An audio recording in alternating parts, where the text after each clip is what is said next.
My feelings about people with a criminal record in the workforce is, what are we waiting for and why is it a problem? Especially if the statistics say 1 in 4 people in America have some type of criminal barrier that's affecting them today.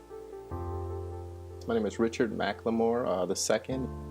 Why would an employer, a smart employer, deny such a large chunk of individuals just because of something that happened sometimes decades ago?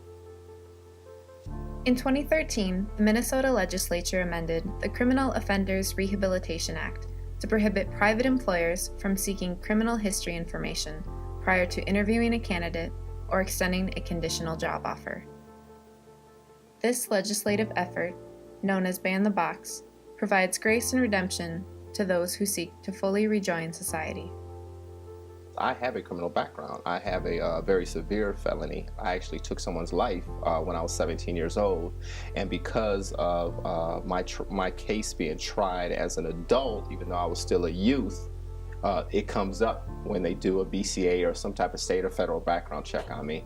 So Ban the Box was critical for me because when I first got out of corrections, I could never get a sit down. I could never be able to present myself in front of them. I never got that opportunity, and I think I sell myself well. I feel like if I get a chance to sit with an employer or a potential employer and tell them about what I can bring to the organization or their company, I feel like I could have a good shot at getting that job. But if I don't get the opportunity to sit down and sell myself and speak for myself, well, then it's pointless. As a director, as a supervisor here who hires and sometimes has to let folks go, I know when I'm looking at a resume for a prospective employee, it humanizes that person. You know, so it's so much easier to dismiss a person when you can just say, oh, background, nope, I don't even want to see anymore. But when you start reading a resume and seeing all these employable skills and all these things that fit into what you're looking for, you have a chance to sit down with that person and find out a little about their life and find out how many things you have in common versus how many, the differences.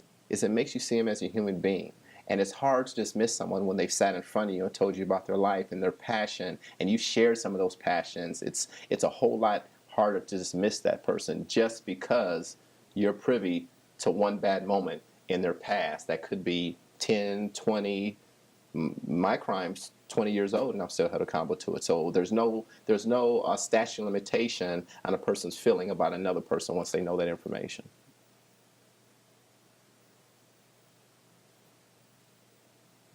There's a young man on my caseload.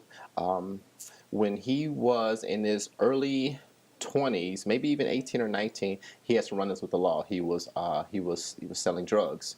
When I asked him about this, he was saying, I was doing it because I was too young to work a traditional job. When I would go to McDonald's or any of these other first-time jobs that a lot of young folks get, he was saying they would limit his hours, they limited his pay, they limited his ability to rise up and make more money. He said it just really stifled his ability to make a sustainable wage. He was like, Rich, I can make minimum wage and that's all well and good, but that doesn't help me with my rent. That doesn't help me help my mom out. That doesn't help me pay food and my phone bill.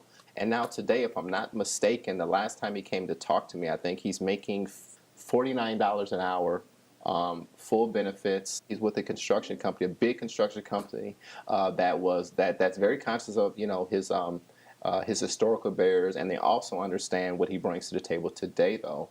And he was able to move on with his life.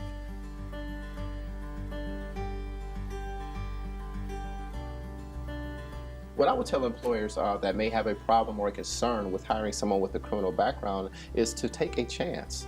They're just like anybody else. 1 in 4 people have a criminal record, but 4 in 4 people have a criminal past. Folks with a criminal background are just like you and I. They have the same worries, the same fears, the same concerns. As young men, we want to take care of our children, we want to take care of our families, we want to be immersed in society, we want to pay taxes. I mean, there is no one in their right mind that wants to stand on a corner and hurt people or sell drugs or anything like that. A lot of folks do it out of necessity.